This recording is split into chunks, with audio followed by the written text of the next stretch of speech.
अगर यूक्रेन की जंग ना हुई होती और अगर यूक्रेन की जंग से सिर्फ एक दिन पहले इमरान खान वहाँ ना गए होते और कि अगर इमरान खान ने वहाँ ऐसा सख्त मौक़िफ़ ना लिया होता तो रजीम चेंज ना होती, और अगर रजीम चेंज ना होती तो पाकिस्तान के अंदर पीडीएम की हुकूमत ना होती, पाकिस्तान के अंदर पीडीएम की हुकूमत ना होती तो 1.5 साल के अंदर ये जो इस तरह की अफरा तफरी मची है इस मुल्क के अंदर ना मचती। तो सारा कुछ बेसिकली एक स्नो बॉल इफ़ेक्ट है, यानी एक पत्थर जब गिरता है तो उसके साथ वो बाकी जो पत्थर साथ साथ गिरते चले जाते हैं और हम इस तरह की सूरत हाल का शिकार होते चले जा रहे हैं।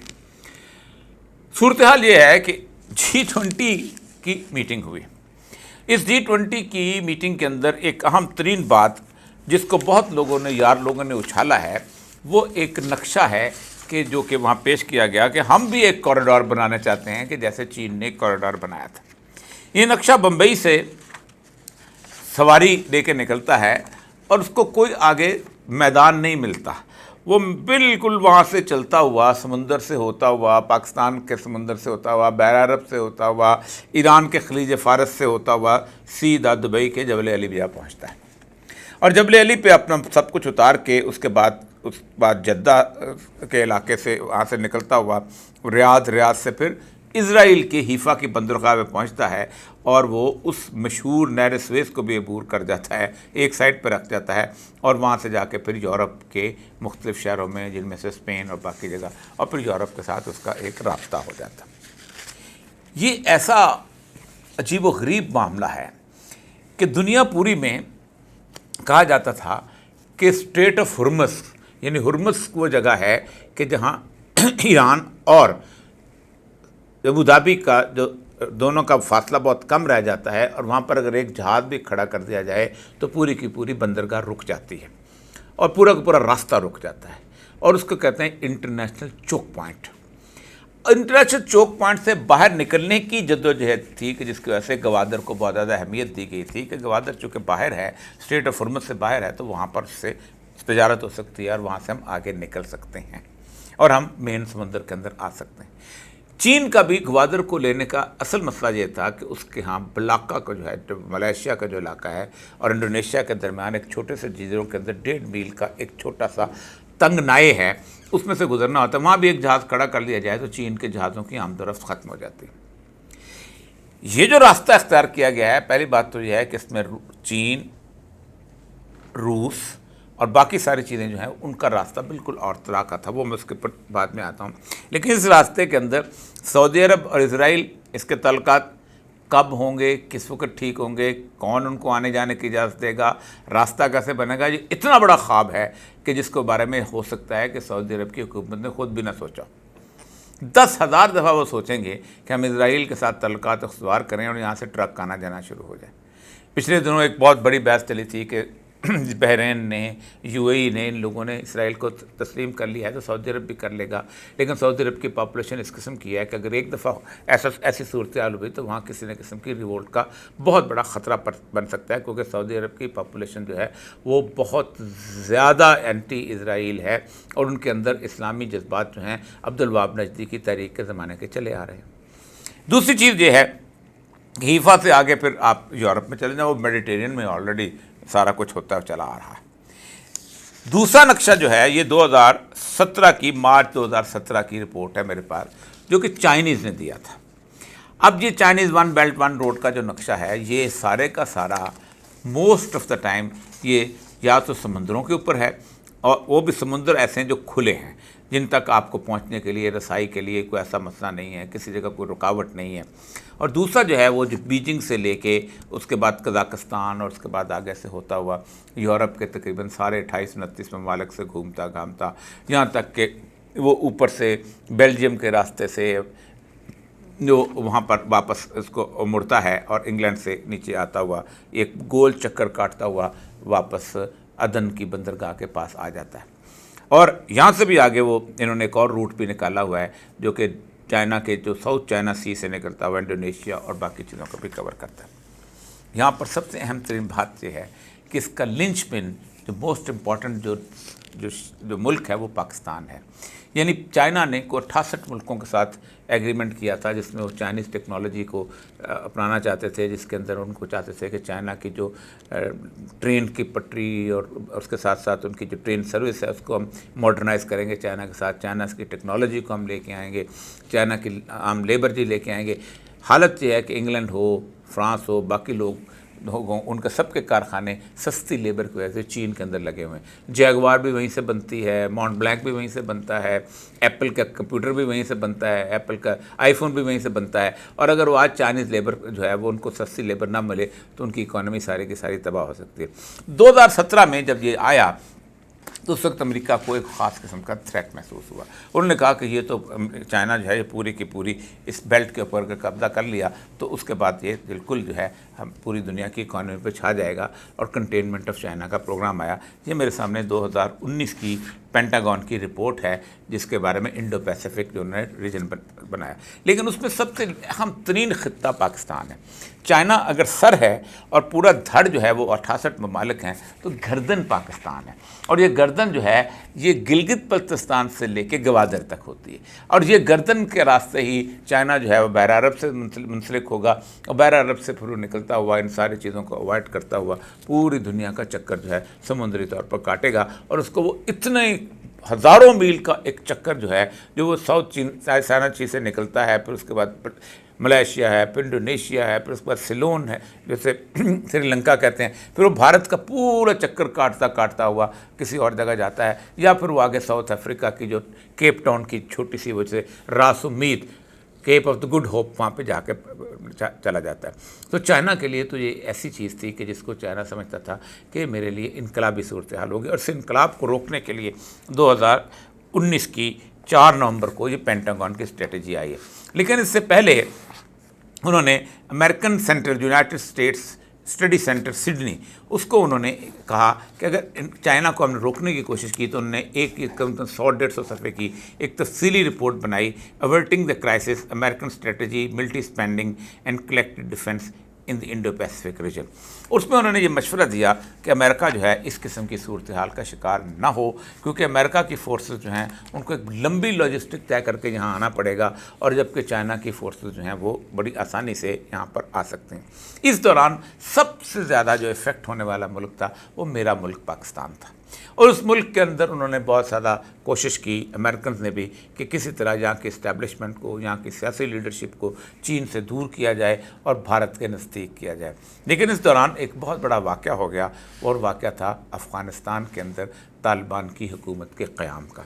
अब तालिबान की हुकूमत शुरू में थोड़ी देर के लिए अमेरिका के साथ सही चली, लेकिन फिर उसके बाद उन्होंने अमेरिका से बिल्कुल दूरी इख्तियार करके इर्द गिर्द के ममालिक जिनमें ताजिकिस्तान है, उज़्बेकिस्तान है, किर्गिस्तान है, कज़ाकिस्तान है, ईरान है, चीन है, इनके साथ अपने तल्लुकात उस्तवार करना शुरू किए। और फिर उसके बाद अमेरिका के लिए बहुत ख़तरे की सूरत हाल पैदा हो गई।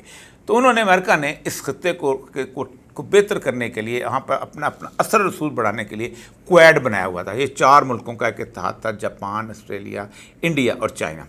इसके ऊपर उनकी सबसे बड़ी रिलायंस जो थी वो इंडिया की फोर्सेस के ऊपर थी कि भारत जो है वो चाइना के साथ मुकाबला करेगा। तो टेस्ट के तौर पर उन्होंने भारत से कहा कि तुम लद्दाख के इलाके के अंदर थोड़ा सा लड़ो। लद्दाख का इलाका बेसिकली एक डिस्प्यूटेड सी टेरिटरी है जिसकी कोई पैमाइश नहीं हुई। मैकमोहन लाइन एक कहते हैं कि मैकमोहन ने एक नक्शे पर लाइन खींची थी, उसका कुछ पता नहीं चलता चीन का कौन सा इलाका है और इंडिया का कौन सा इलाका है। लेकिन 62 की जो बेसिक लड़ाई थी, उसी लड़ाई के अंदर सिंकियांग जो था एक अलहदा सूबा सा था, अलहदा मुल्क था, जहाँ एक आलिजा बेग थे, उनकी हुकूमत थी मुसलमानों की। तो वो चीन ने उसको कब्ज़ा कर लिया था और फिर इंडिया के साथ एक बॉर्डर सा बन गया था। अभी ताज़ा सूरत हाल ये हुई है कि उन्होंने जिस वक्त इंडिया के साथ हमला किया है, तो इंडिया ने हमला किया है, तो इंडिया के साथ उन्होंने बाकायदा फायर नहीं किया बल्कि पत्थर मार मार के और डंडे मार मार के इंडिया के 22 सिपाही मार दिए। और चूँकि फायर नहीं हुआ था इसलिए इंटरनेशनली सूरत हाल ऐसी नहीं बनती थी। और वो जो लेक है उस लेक के इर्द गिर्द का 1000 स्क्वायर किलोमीटर का इलाका चीन ने कब्ज़ा कर लिया। आखिर में जब मॉस्को के शहर में एग्रीमेंट हुआ तो उन्होंने उस 1000 किलोमीटर का जिक्र करवाना भी मुनासिब न ख्याल किया और इंडिया से कहा कि तुम एग्रीमेंट कर लो। इंडिया ने एग्रीमेंट भी किया, चीन के साथ माहदात भी किए, चीन के साथ तजारती सूरत भी हुई। तो अमेरिका के लिए एक बहुत ही खौफनाक सी सूरत थी कि उनकी सारी जिन पे तकिया था वही पत्ते हवा देने लगे। ऐसी सूरत हाल के अंदर सबसे अहम तरीन बात यह हुई कि उन्होंने अल्टरनेटिव का सोचना शुरू कर दिया, क्योंकि अब तो भारत के साथ उस तरह का भरोसा नहीं किया जा सकता। 2 या 3 अल्टरनेटिव थे जो सोचे गए। एक तो ये है कि मेन स्ट्रीम में ला के किसी तौर पर इंडिया को अपने साथ मिलाया जाए और उससे इस तरह का काम दोबारा लिया जाए। दूसरा ये था कि चूँकि पाकिस्तान ही बेस बनता है चीन के लिए, तो पाकिस्तान के गिलगित बल्तिस्तान और बलूचिस्तान में ज़रूरत से ज़्यादा किस्म की अफरा तफरी पैदा की जाए। इसके लिए पैसे भी इन्वेस्ट किए जाएँ, लोगों को भी ट्रेन किया जाए और मुमकिन हो तो असला भी कायम भेजा जाए।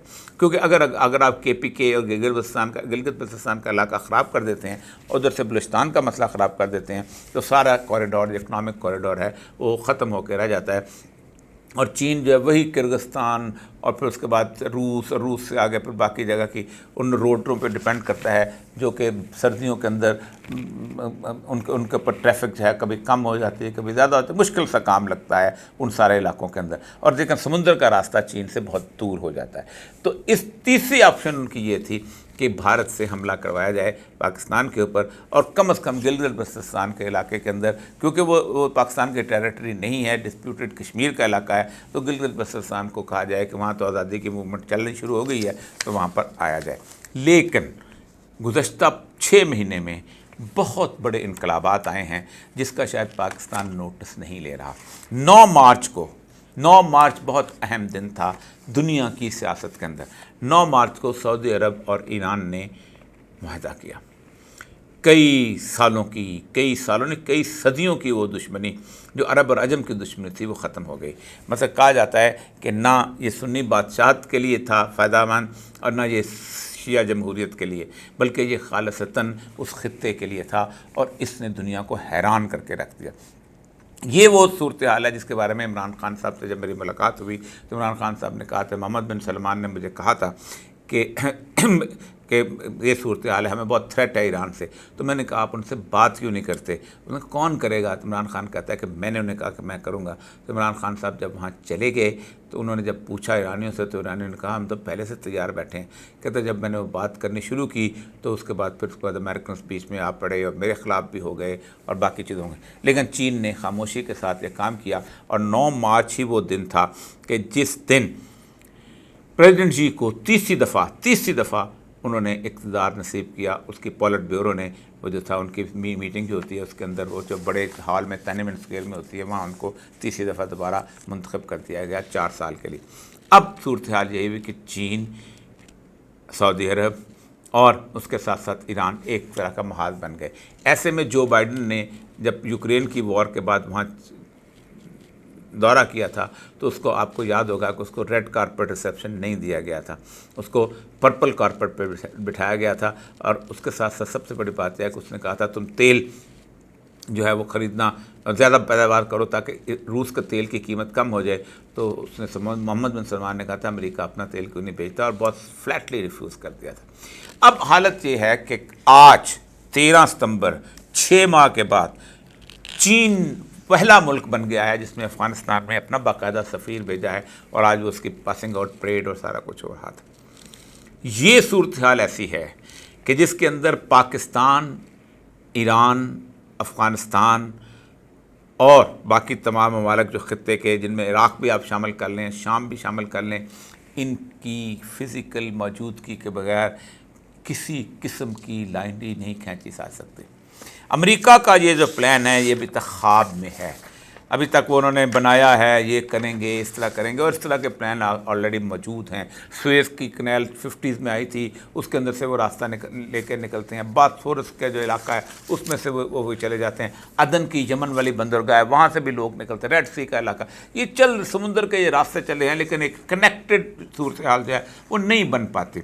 ना सऊदी अरब का कभी इसराइल के साथ इत्तेहाद होना, ना आगे जाके वहाँ पर जो हिजबुल्ला और उसके बाद बाकी लोगों के ठिकाने हैं उन्होंने वहाँ से जाना, और ना ये पुरअमन रोड हो सकती है। जबकि ये अफ़गानिस्तान अगर चीन के साथ है और अब तो वो पाकिस्तान को भी अवॉइड करने के चक्कर में आ गए हुए हैं कि अगर पाकिस्तान ने ऐसा न किया तो फिर हम बस बारास्ता चाबहार जो है ईरान और अफ़गानिस्तान को साथ मिला के और इस पूरी रोड को तकमील कर देंगे। चाबहार जो है ज़्यादा 30 किलोमीटर दूर है, अगर डीप सी वो उतनी नहीं है जितनी डीप ग्वादर है, लेकिन स्टेबिलिटी जो है ईरान की ऐसी है कि जिसके ऊपर चीन भरोसा कर सकता है। लेकिन ख़तरनाक बात जिसकी तरफ मैं आज की बात करना चाहता हूँ, चीन के लिए ये ज़िंदगी और मौत का मसला है। चीन ने तकरीबन $40 अरब की इन्वेस्टमेंट पाकिस्तान में की है और सिर्फ इसी सी पैक के लिए की है। अमेरिका के लिए ये ज़िंदगी मौत का मसला नहीं है, अमेरिका के लिए ये सिर्फ असला बेचने का मसला है। इंडिया के लिए ये ज़िंदगी मौत का मसला नहीं है, अमेरिका ने सिर्फ इंडिया ने सिर्फ अमेरिका के कहने के ऊपर को बात करनी है। लेकिन सूरत हाल ये है कि वो इसको ख़राब करना चाहते हैं और ख़राब करने का एक ही रास्ता है कि पाकिस्तान को मुस्तकिल तौर पर बदअमन रखा जाए, पाकिस्तान में पॉलिटिकल स्टेबिलिटी ना हो, पाकिस्तान में कोई रास्ता ऐसा ना मिले कि पाकिस्तान के अंदर किसी किस्म की चाइनीज़ की सी पैक की एक्टिविटी शुरू हो सकें। और आपको याद होगा कि गुज़श्ता 8-9 माह से पाकिस्तान में चीनी सफ़ीर मौजूद नहीं, और इस दौरान अगर पाकिस्तान में चूँ चाँ चरा हो तो इंडिया से पाकिस्तान पे हमला कराया जाए और फिर पाकिस्तान को अपनी टर्म्स के तौर पर डिक्टेट करवाया जाए। हमला कराना भी इतना आसान काम नहीं है, लेकिन अगर एक महदूद किस्म का हमला हो जाए जैसे कारगिल में हुआ था या जैसे सियाचिन में हुआ था या जैसे बाकी जगहों पर की सूरत हाल की लड़ाई हुई थी, तो उसके अंदर आपको याद होगा कि कहीं ना कहीं किसी न किसी जगह पर एक कंप्रोमाइज़ कराने के लिए इंटरनेशनल कम्युनिटी आएगी। पाकिस्तान को सिर्फ 2 चीज़ों का सुकर ध्यान रखना होगा कि पाकिस्तान में जितनी जल्दी हो सके पॉलिटिकल स्टेबिलिटी लेके आ जाए, और दूसरी चीज़ पाकिस्तान का जो प्रोजेक्ट है सी पैक का वो आधे से ज़्यादा मटेरियलाइज हो चुका हुआ है, इंटरनेशनल एग्रीमेंट्स हो चुके हैं। G20 एक फ्रॉड है अभी तक, क्योंकि उसकी बेसिस नहीं बन सके, और ये रूट तो बिल्कुल ही फ्रॉड है जो सिर्फ कागज़ों के ऊपर नज़र आता है, लोगों को दिखाने के लिए बनाया गया कि हम मुकाबले पे आ गए हैं। वरना G20 में किसी का सर किसी के पाँव से नहीं मिलता और किसी का पाँव किसी के सर से नहीं मिलता। ऐसी सूरत हाल में चाइना का रास्ता बेहतर है। वरना एक बात याद रखें, अगर हमने इस तरह की सूरत हाल अख्तियार की जहाँ हमारा किस को रवैया ऐसा हुआ कि ना हम चीन के हैं ना हम रूस के हैं, तो फिर होगा क्या अफ़गानिस्तान के पाकिस्तान पे भारत अगर सितंबर के इसी लास्ट वीक में उनकी प्लानिंग नज़र आती है बकौल मुख्तलिफ लोगों के आलमी मुबसरों के हुआ, तो फिर चीन इसको नहीं छोड़ेगा और फिर चीन और भारत की जो लड़ाई है वो किसी तौर पर ऐसी हो जाएगी कि फिर इस खित्ते के अंदर अमन जो है वो बेमानी होकर रह जाएगा। और अमन अगर बेमानी होकर रहता है तो सबसे ज़्यादा नुकसान पाकिस्तान का होगा। पाकिस्तान को सीरियसली छोड़ना चाहिए 3 चीज़ों के लिए। नंबर 1 पॉलिटिकल स्टेबिलिटी, जैसी भी है इलेक्शन करवा के पॉलिटिकल गवर्नमेंट को लेके आएँ।